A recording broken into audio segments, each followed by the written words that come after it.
Oh, welcome and thank you all for your time today on this very wintry Thursday.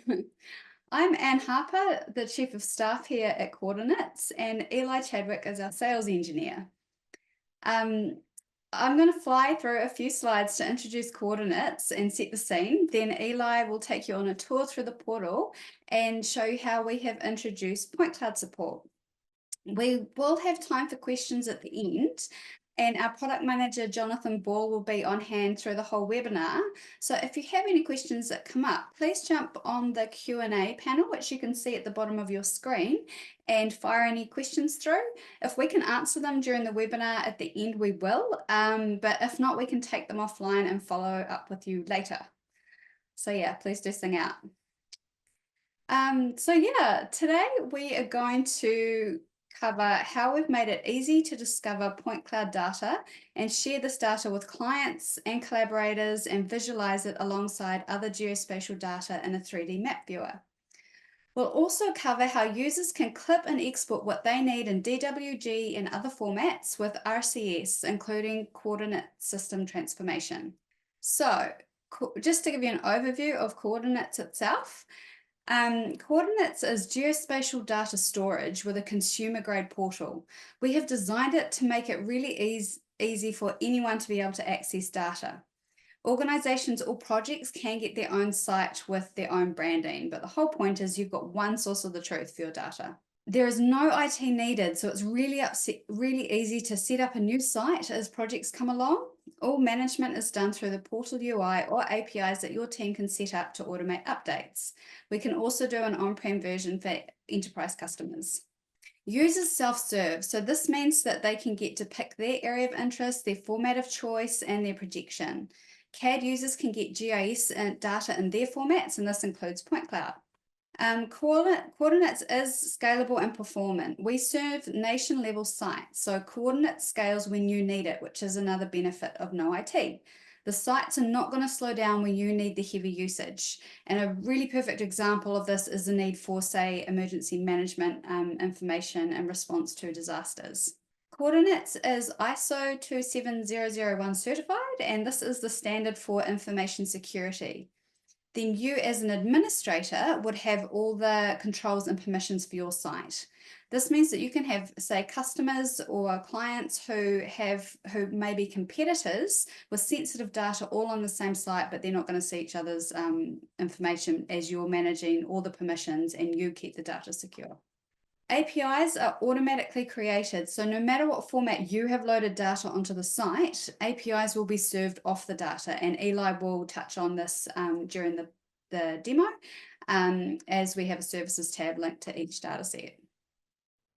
I'm just going to give you a quick overview of how it all works. You have your data, including point clouds here. You can load it up into the Coordinates cloud using an ETL tool. FME is a big favorite in New Zealand. You can use APIs and web service ingestion, so automate it if you have developers.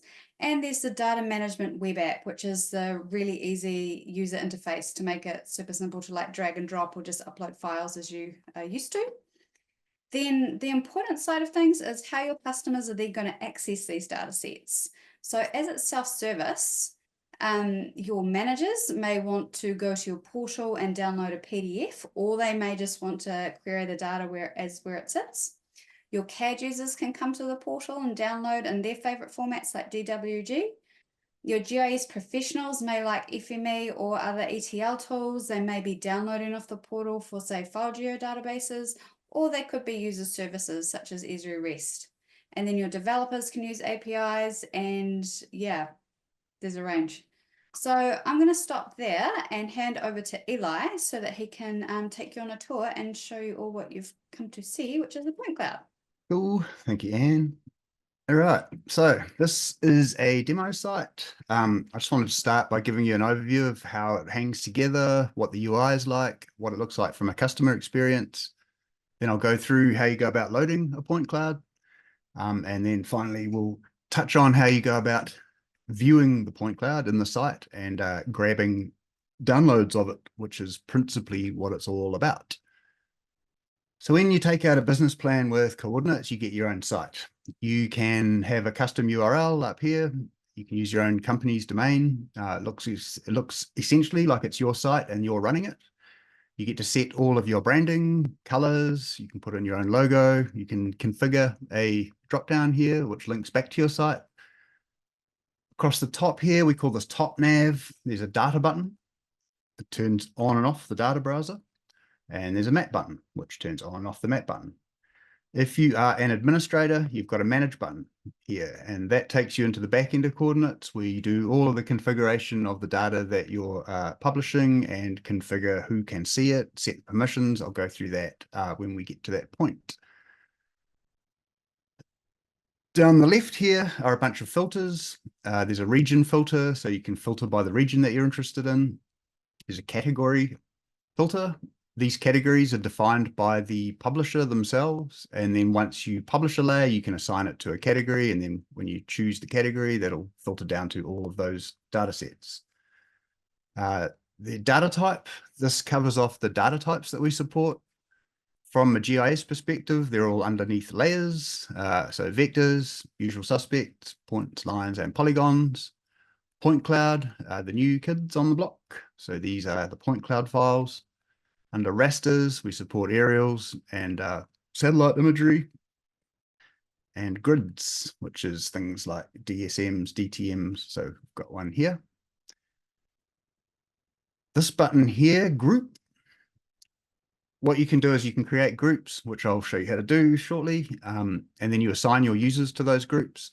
So I can filter by, say, Australia, and that'll be all the people in the Australian group. That's their data. So when they come to the site, they can actually only see layers that you have attributed to them. In the middle here, we call these data cards or cards. They represent data sets. Each data set is a standalone data set. There's no relational database things going on. If I open up this guy here, these are the New Zealand suburbs and localities. Under the info tab, bunch of information about the data that has been published. This is all controlled by the publisher. Then there's going to be some details. What kind of layer is it? How many features are there? And what attributes are in there? Quite an important thing for users to be able to appraise is, does this data set have the attributes I require for the task I'm about to complete? I won't go into the repos and the histories, but they're basically, well, cart is a cart repository, which is a wrapper around Git with extended Git to understand geospatial data. So each change you make to the layer gets captured in a commit. This is a timeline. All the commits are going to be captured in there. When you can actually clone the layer down in a Git-like way by grabbing the URL that you need and then doing a command line clone. That's going to bring the whole data set down with its entire history. And you can actually do things like swap to different versions of the data, things like that. And then under services and APIs, as Anne mentioned, each layer that you publish automatically gets these services attached to it. So there's WMTS, which is Web Mapping Tile Service. In here, you can create an API key. The API key is associated with your coordinates user, and you can either just do data access only, or you can set a manual scope for if you're doing programmatic things. Important to point out that everything I'm doing here is API first, so it can be replicated programmatically if required, i.e. you can automate any of these processes. So if you wanted to use WMTS, just grab the URL, paste it into your app that you want to consume the layer from, and you are programmatically connected to it. Web feature service, again, same thing, API keys plugged into the layer capabilities URL, grab that, throw it into your consuming service. Spatial query APIs, these are if you were, say, wanting to build an application and use us as a server of data, you can do simple lat-long spatial queries using our vector JSON or vector XML queries. And again, you get a pre-configured URL. Cart I touched on, these are the different authentication methods that you would use if you wanted to interact with that layer. And then this is something new, which if we've got time at the end, I'll briefly touch on, but we are in the process of releasing Esri REST services. We're going to be supporting feature services and map services, which essentially means you can put your data into coordinates and then consume it using any of the Esri suite of tools. I'll show you that later if we have time. And then lastly, the map button. If I click the map button, it's going to add the layer to the map. So once you've got the layer into the map, you can actually turn off the data browser. I've done some pretty crude styling on this. It's styled on population density of each suburb. The main functionality that you'll do in here is you can do spatial queries, click around the map, find out all the attribution. This window here, you can dock down the bottom. The idea here is that you may or may not have desktop GIS software. If you do not, you can do most of your querying and understanding the data through this interface. Some other things that you can do here are, I can zoom to the full extent of the layer. I can show the data table. And so in here, this is the entire data table. And so essentially you can use this tool as GIS on the web in the browser, if you like. One of the main functions of the map viewer is to do an export of the data. So I want this data and I want to download it. I can optionally set a crop. So I'll just zoom into, say, Taranaki. Once you zoom in, we update how big your download's going to be. So you don't get any nasty surprises by downloading multiple gigabytes of data. Each layer that you export, you can reproject. So we store the data in the projection that the publisher published it in. So in this case, it was WGS84. I can then reproject that to NZ GD2000 if I desire. For vector layers, there's a bunch of different formats that you can pull it down as. So we cover Esri shapefiles. That's a Esri file geodatabase. We do the map info, tabs, and MIFs. That's a CSV.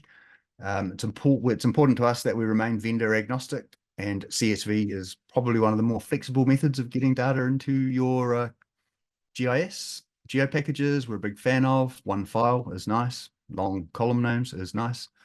And then you can also grab it out as KML, DWG, or PDF. So you might want to use Google Earth or CAD. You can grab it in those formats. Once you've selected all of these options, it's simply a matter of hitting the Create Export button. In the background, we're going to cut out, I think I got Taranaki, and we're going to create a file, which in this case will be a geo package. And then once that has finished building, I'll be presented with a URL that I can use to download the data, which happened quite quickly right there. So if I hit that button, it's now going to start the download. Give that a second. It's quite a small file. And it's done. So now I have that as a file in my downloads. And in there is a geo package. And we also put down whatever was in the descriptor, just so that you know what it is that you've grabbed there. So that's a rough, fast run through of the system. I just wanted to show you how you go about using it before I go into the point cloud thing. So if I go back to data, as I mentioned before, we can filter down to point clouds. The idea really with point clouds is you can load up a super large file, many millions of points, many tiles, if you like, few tiles, depends how your point cloud has been built. And then once you get it in here, you can add it to the map. I should have mentioned this map viewer, you can have many map viewers, and they will all follow your user. So if you log out, log back in, you will have any map viewers that you've built will remain configured on your map bar down here. So I think what I'll do first is show you how we go about loading data into the site. So if I hit the manage, I'm now in the back end. I can get rid of the map. It's not important when configuring things. Some things I should cover off first. I mentioned under site settings, this is where you can come in and you can set up your branding and navigation. You can do your color, thematic stuff. This is where you upload your icons and your favicons. Under categories, that's where you'll configure all the categories that you want to build, and you can have nested categories. You can have many nests. Under licenses, you can create a new license, and we out of the box support Creative Commons. But what I really wanted to talk about in here was users and groups. The way that we segment your customers up, or you segment your customers up, is you would come in here, you would create a group. I'll just call this group PC for Point Cloud and hit create. So I've now got a group on the manager. I can add users. I'll have a look for a user. I think we should have Jonathan in here. Great. So if I add him to the group, I can set his access levels. By default, he will just have an access the data privilege. I can set him to manage data, which will allow him to upload data to the site. And I can also set him to manage group. If I did that, he would be able to invite users to the group and configure their permissions. So I'll just leave that as access and hit add. So now I've got a group here called PC, and it's got Jonathan and myself in it. So now if I go back to manage, we'll go to upload. There's multiple different methods for getting your data up onto the site. I'll just touch on those briefly. You can connect your site to an Amazon S3 bucket. That would be best practice for uploading really large point clouds. If you do the upload, you're basically copying it from your environment up onto our AWS environment. If you were to put your data into an Amazon S3 bucket, we can scan the bucket, find out layers that are in there, and then you can ingest them directly from there, which is far more reliable. You can also point it at an ArcGIS REST endpoint, and we will do a scan of that, present you with all the feature classes that we've discovered, and you can then ingest those straight off there as well. And then this is a data gateway, a Postgres database, and web feature service. So there's multiple methods of accessing your data. Today, I'm just going to do the good old find it on my desktop. So I've got quite a small Tauranga point cloud here. I say quite small, it's, yes, quite very small.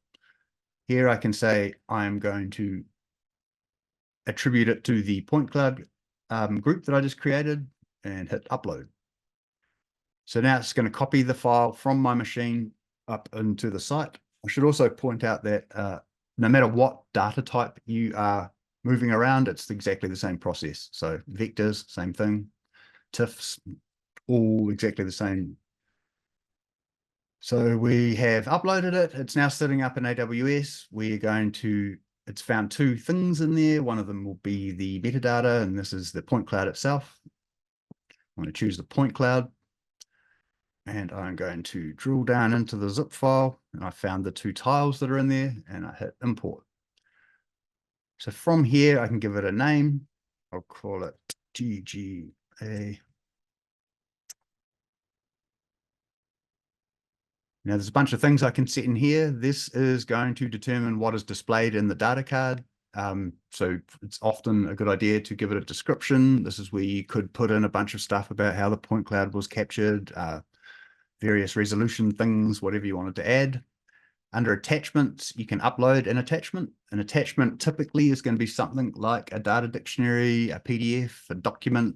It's just additional information you want to propagate to your users. Tags, this is just for searchability, helps with discovering the layer.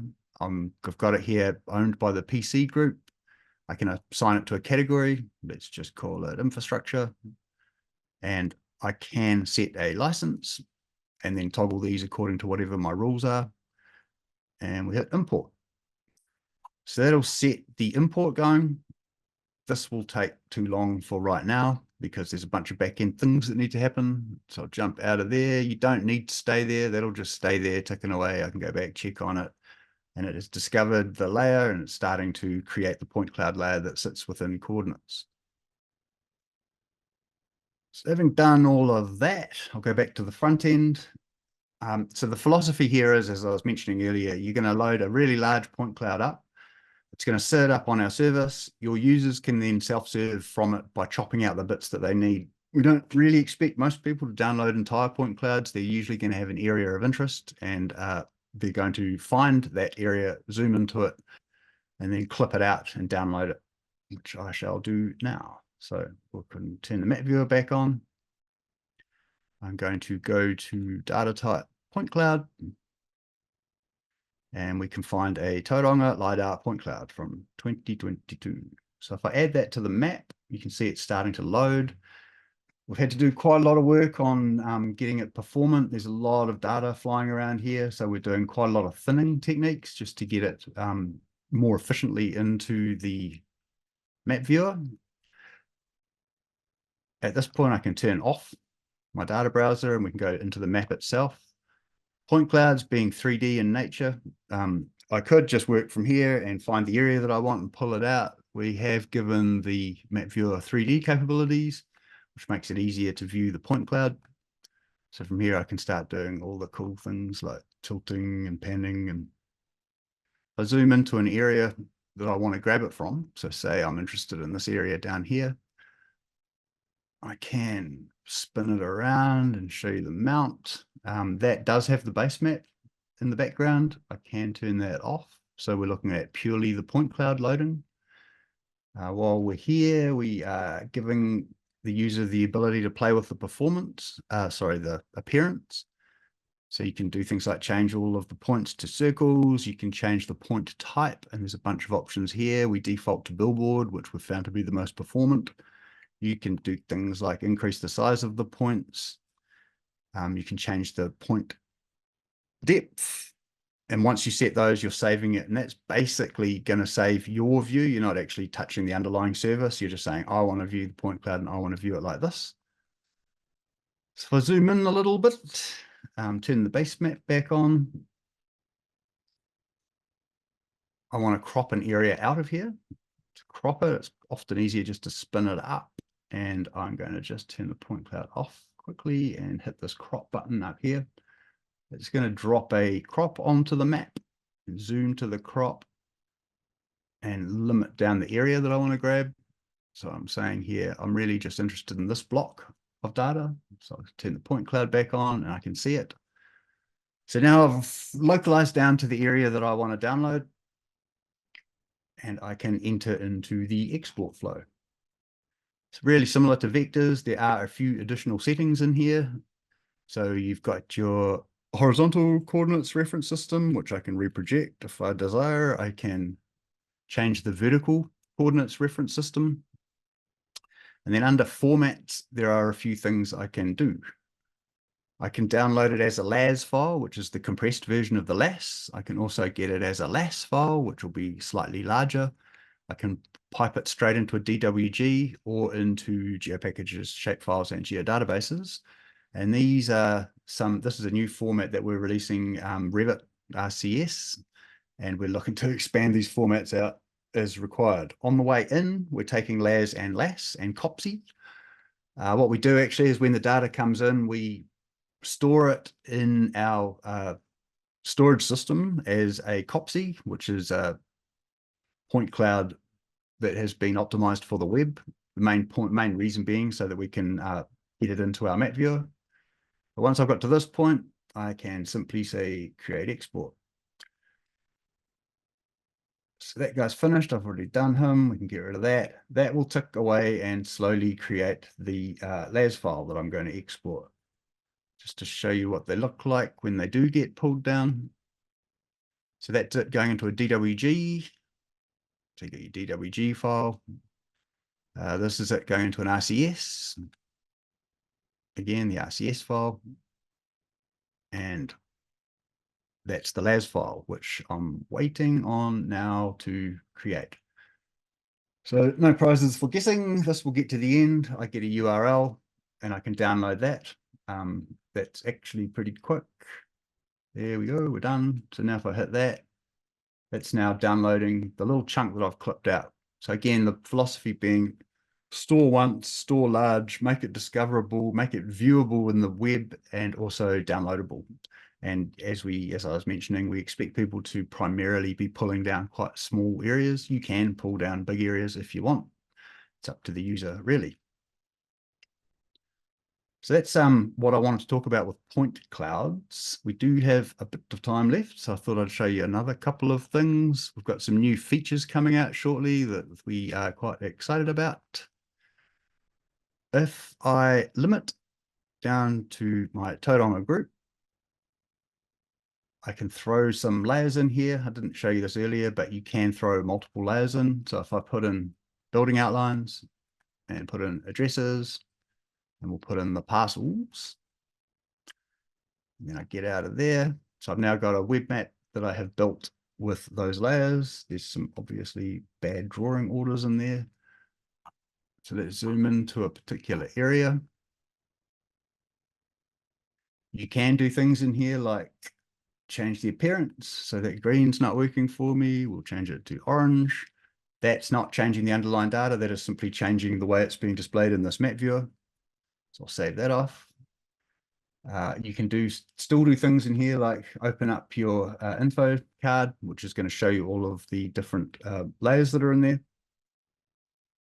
And I did mention it earlier, I might as well show you it now. We've got Esri REST services, which we haven't released publicly yet, but it's coming relatively shortly. It's in beta testing at the moment, and it's passed all the tests. There's a few things we need to do from an analytics perspective, but they're basically ready to go. So again, if I grab that and drop it into a browser, you'll see that it's essentially an Esri REST service. If I was to go back to here, so some things you can do with these. That orange isn't awesome, but it is the way it is. So you can do things like share this map viewer. So I could say, I'm going to share it with anybody in my Tauranga group. I'm going to keep it private, and I'm going to hit share. What that's going to do is that's going to create, I can copy that map viewer URL, close it. If I go back to my data types, under data type, we have a data type of map viewer. So any map viewers that you've created and shared will appear in here. And the beauty of it really is that you can send someone the URL that I just created, and that should recreate the same map viewer with the same layers that I just was creating. And so this is a method of talking in maps. I can flick it over to 3D. We can start doing all the 3D things. And that's running off an XYZ service that we're consuming internally. What I wanted to show you was if I go into ArcGIS Online, I have recreated the same map using the Esri feature services. So the idea here is if you wanted to distribute the way you're publishing your stuff and still consume it into AGOL or Enterprise, you can do so. And then once you've got it in here, it's exactly the same story. It's we can do querying of things.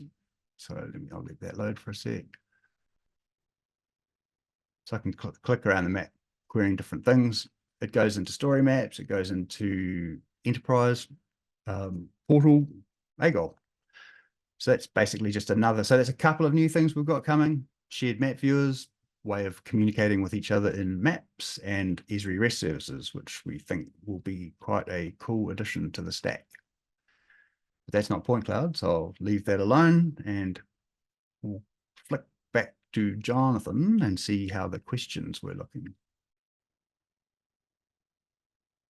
Thanks, Eli. That was a great demo. You knocked off a few of my questions right at the end there. I was going to ask you to show the Esri REST services working, but you have done that. You mentioned in that map before that the orange doesn't look so cool.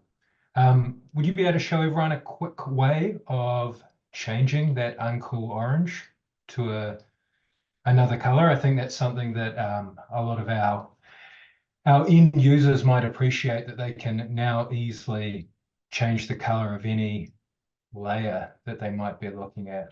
Yeah, so there's two levels of that. There's, I can change it in here. You can put in the code for it, or you can simply click on this. That's probably better. I'm no cartographer, but you can do that for all of the different layers. So for the building outlines, I can change the appearance to something else like orange. It's probably terrible, but yeah, the ability is there to do that. The other thing you can do is, if I get out of here and get out of here, each of these layers, like here's an example of one which I did cover earlier, but you can style the layer in the platform. That will come through in the services, but when you download it, the style's not going to follow it across. But yeah, that's how you do that. Cool, thanks very much. I've got another couple of questions that we'll just rip through. First, I just wanted to point out that the shared map viewers that Eli was showing earlier is something that our business customers can set up. So it's something that if you own a site, you'll be able to create shared map viewers and share them with your end users. It's not something that end users of a site will be able to set up for themselves. But end users still have unlimited map viewers that they can open, and will follow them around the sites.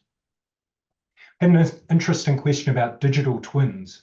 Now that we host point clouds and have 3D maps, where do we see ourselves in terms of digital twin offerings? We're not quite comfortable with saying that we deliver digital twins in any way, but we think that we offer a lot of the infrastructure that you need to be able to build your own. So having a coordinate site and your data stored in that site gives you a lot of the things you might need to be able to build a digital twin. Next was around selling my data that's hosted in Koordinates. How easy is it to do that? Do you have anything to share there, Eli? I know we definitely have customers that do sell data. Yeah, what we've found is that it's best to maintain the relationship directly with the customers from a data sales perspective. And so we don't attempt to monetize on the platform itself. But what you would basically do is you'd set up a group in the same way that I had done, and you would give them access to the layers that they're subscribed to. When they come to your site, they'll be able to see the layers, and if you add stuff to their group, they'll see those. So you would essentially segment your customers up and give them access to the data, and then you would maintain the relationship with them in terms of how you do billing and monetization of it. Cool. All right, I'm just looking in the Q&A window, and I've seen a few more questions pop up in the meantime. Esri REST services working offline in Esri apps. We don't suspect that will work at this stage, but we'd like someone to try it. Yeah, So, we know that you need to basically, for that to work, you need to have, I think it's a GUID in there, which we're not adding anything to the data. It's whatever you have loaded into the site. So we're not replicating an SDE, we're simply giving you the ability to publish out to the Esri world. We've long been able to pull in from Esri. We haven't been that efficient at pushing out into Esri. And so really it's so that the two can exist side by side. another question regarding Esri REST services and shared map viewer rollout time. They're both working pretty well. We're just in the very final stages of development and testing. So they are not a long way away. I don't have an exact date, though, that I can share today. Last question, which I actually got a few times, was max size for point cloud. So there is no limit to how big your point cloud can be when you upload it. The bigger, the better. Download works the same as any normal data set, though. So there's a 15 gigabyte cap on downloads. But yeah, I've been told that the point clouds tend to work better if they're not tiled. So trying to upload larger files is actually is optimal. Yeah, one big file is better than many small files.